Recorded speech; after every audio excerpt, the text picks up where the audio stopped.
It's an honor to be asked to speak tonight at Relay for Life. Thanks, Suzanne.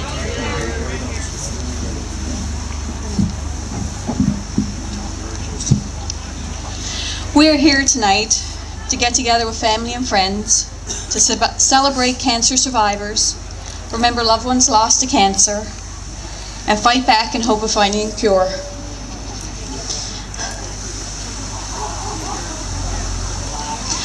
I've lost somebody very special to cancer. My husband, Brian. Brian was diagnosed with metastatic colorectal cancer when he was only 39.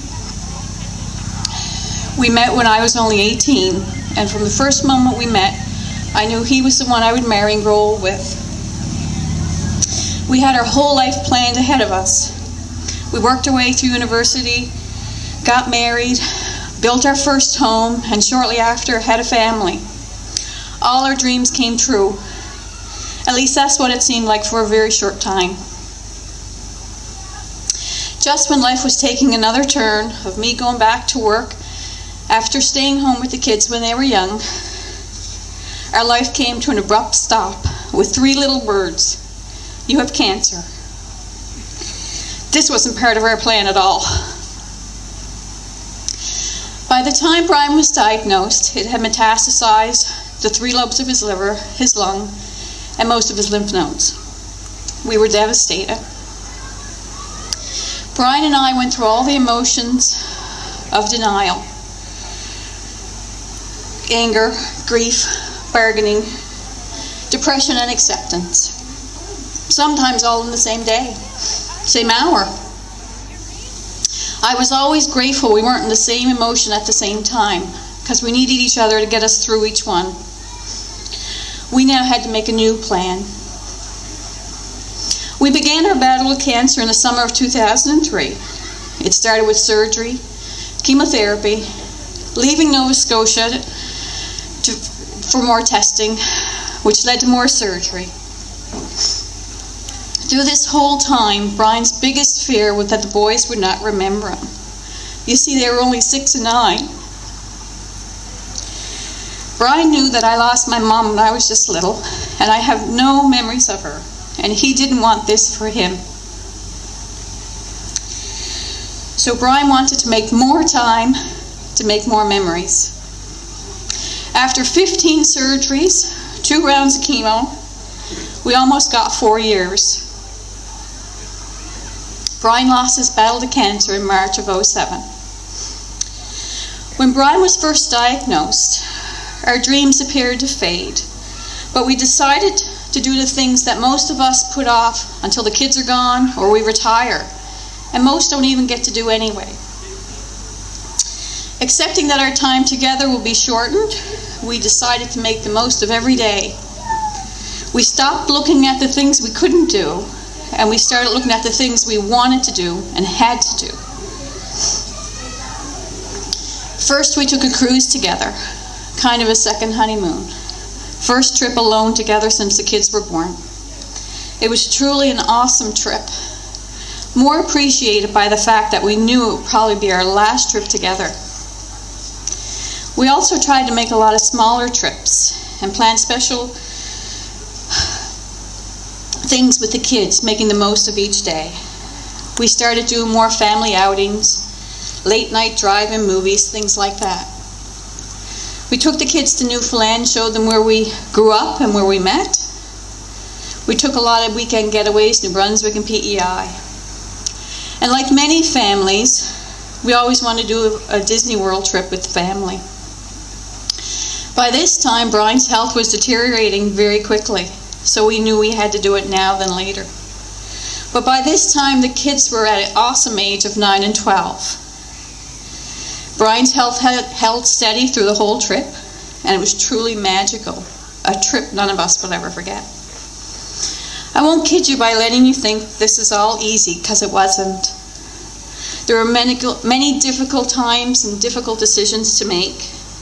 It was an emotional roller coaster, but we enjoyed the times when Brian was feeling well, and we held on to each other when they weren't.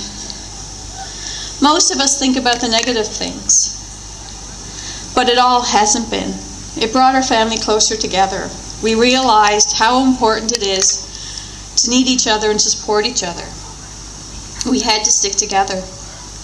Brian survived almost 4 years with cancer, and we are so grateful for that time. It gave us so many opportunities to prepare and to make memories that will never be forgotten. When Brian faced the biggest challenge of his life, his death, he focused on the remainder of his time with us to make memories and to make life without him bearable. He began this journey by helping us understand how everything in the house worked, because he did most of the things around the house like most of the men. He made videos demonstrate how to operate the wood splitter, the snow blower, and the furnace. And yes, he taught me how to clean the furnace. He started with step 1, make sure the power switches are off. Step 2, he said, oh, before you go on to step 2, make sure the power switches are off or you might get electrocuted. And he continued on. Well, I kind of stopped listening because I thought, I'm going to call Ultramar. Anyway, after Brian passed away, or very shortly after Brian passed away, I woke up to no water, so I called Ultramar. Anyway, what seemed like hours, and no Ultramar, and not getting to work, and the kids not getting to school, I realized why he taught me this. I would need to do this, so thank you. He made several videos for us. He most notably made one of teaching the boys how to shave. He didn't want to miss that father-son monumental moment, as he knew he wouldn't be there, but he wanted the boys to see how important every aspect of his life was to them. His last video was titled, A Walk in the Woods. This was because this became one of our favorite pastimes, of walking after work and school, and talking attentively to each other about our day and what's going on with us. He wanted me to save this video for after the funeral, after everybody went home, and we were truly alone for the first time without him. He made this so we could take a walk with him anytime we wanted. I was very fortunate, or we were both very fortunate, that I was able to take the last 6 weeks of his life off. During that time, we stayed home together and we looked through old photo albums, reread old love letters, and I came across a Valentine that I gave him in 1987, 20 years earlier. It was my very first Valentine to him. And it expressed how I felt about him way back then. And I told him those words still hold true today. Most importantly, during this time he wrote several letters to myself and the boys, and he made scrapbooks of his favorite pictures and memories for them to keep forever. He was so afraid that they would forget him. But he failed to realize somebody like this could never be forgotten. Brian, most importantly, taught us to be strong and how life will go on without him. He also taught me how important life is. And life is not measured by the number of breaths you take, but the number of moments that take your breath away. And he said we gave him many. I miss him each and every day. And on days that I miss him most, I can always take a walk in the woods with him. Brian selflessly made more time to make more memories for us above all of what he was going through.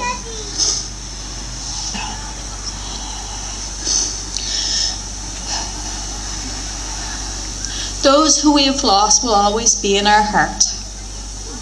He gave me the most precious gifts in the world, my two boys, who are now 16 and 13, Brad and Matthew.